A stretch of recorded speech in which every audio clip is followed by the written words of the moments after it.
Hi friends, പുതിയൊരു വീഡിയോയിലേക്ക് എല്ലാവർക്കും സ്വാഗതം. അർജുൻ വരുന്നതിൻ്റെ കാര്യം വീട്ടിലുള്ള എല്ലാവരും സംസാരിക്കാൻ കേട്ടോ. അങ്ങനെ അർജുനെ കാണുന്ന സമയത്ത് ആരും തന്നെ ടെൻഷൻ ഉള്ളതായിട്ട് കാണിക്കരുത്, അത് അജുവേട്ടനെ നന്നായിട്ട് തന്നെ ബാധിക്കുമെന്നൊക്കെ പൂജ എല്ലാവരെയും പറഞ്ഞ് മനസ്സിലാക്കുകയാണ്.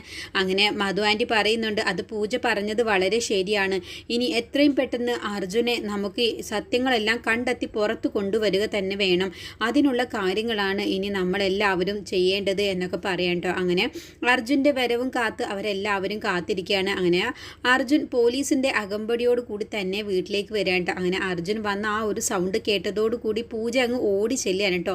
എന്നിട്ട് അർജുനും പൂജയും അങ്ങ് പരസ്പരം കണ്ണോട് ഒരു നിമിഷത്തേക്ക് അവർ കണ്ണ് നിറഞ്ഞങ്ങ് നോക്കി നിൽക്കുകയാണ് കേട്ടോ. എന്നിട്ട് അങ്ങ് കെട്ടിപ്പിടിച്ചുകൊണ്ട് തന്നെ പൂജ അജുവേട്ട എന്നും പറഞ്ഞങ്ങ് കെട്ടിപ്പിടിക്കുകയാണ്. അങ്ങനെ അർജുൻ്റെ കണ്ണ് അറിയാതെ അങ്ങ് നിറഞ്ഞു പോവുകയാണ്. അങ്ങനെ പൂജയെ ചേർത്ത് പിടിച്ചുകൊണ്ട് അർജുൻ അറിയാതെ അങ്ങ് കരഞ്ഞു പോവുകയാണ് കേട്ടോ.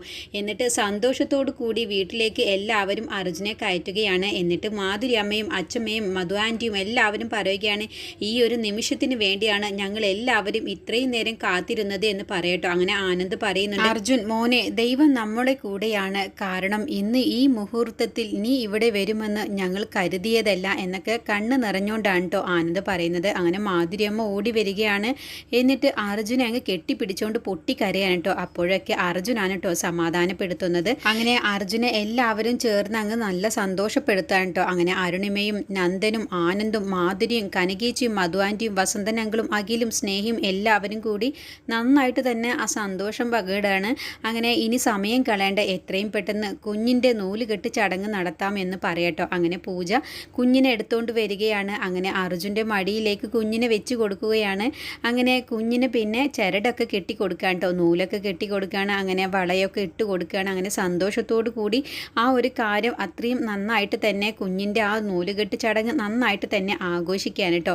ഇനി കുറച്ച് നേരത്തേക്ക് അജുവേട്ടൻ ഇവിടെ ഉണ്ടാവണം എന്നുള്ള കാര്യം സ്നേഹയോടും അഖിലിനോടും പൂജ പറഞ്ഞിട്ടുണ്ടാവും കേട്ടോ. അപ്പോൾ സ്നേഹ പറയുന്നുണ്ട്, അതിനുള്ള ഐഡിയ എന്താണെന്ന് വെച്ചാൽ ഞാൻ ചെയ്തോളാം.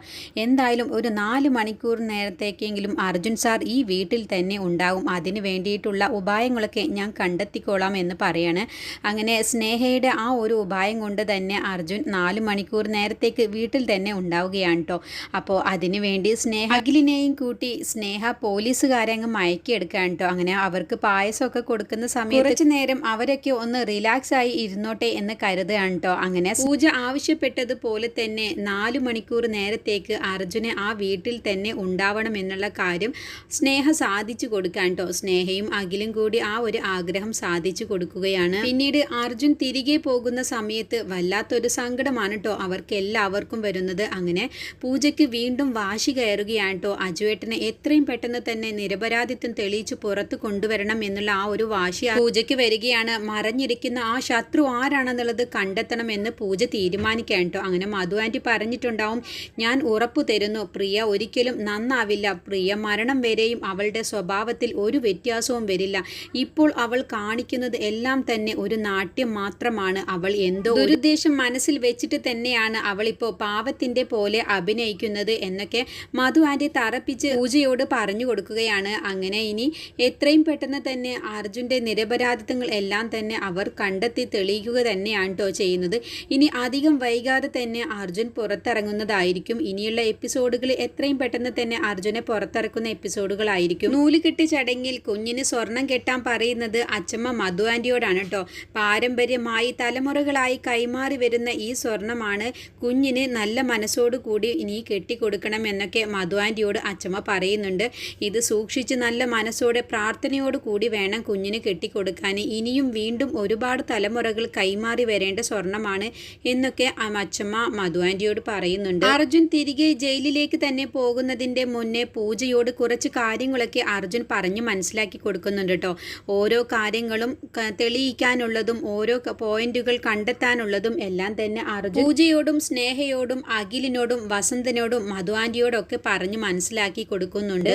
അങ്ങനെ SP കിരണിൻ്റെ സഹായം നീ എപ്പോഴും തേടണം എന്നുള്ളതും SP കിരണിനോട് എല്ലാ കാര്യങ്ങളും നിനക്ക് ചോദിച്ചറിയാം എന്നുള്ളതും എല്ലാം പറഞ്ഞ് മനസ്സിലാക്കി കൊടുക്കുകയാണ്.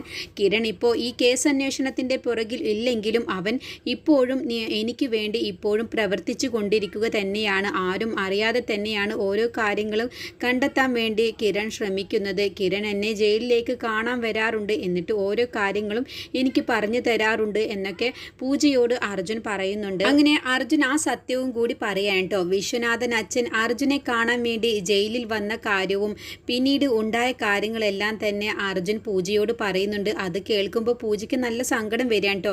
ഇങ്ങനത്തെ വിശ്വനാഥൻ അച്ഛനോടാണോ ഞാനും മോശമായി പെരുമാറിയത് എന്നുള്ള കുറ്റബോധം പിന്നീട് ഇനി പൂജയ്ക്കും വരുന്നതായിരിക്കും.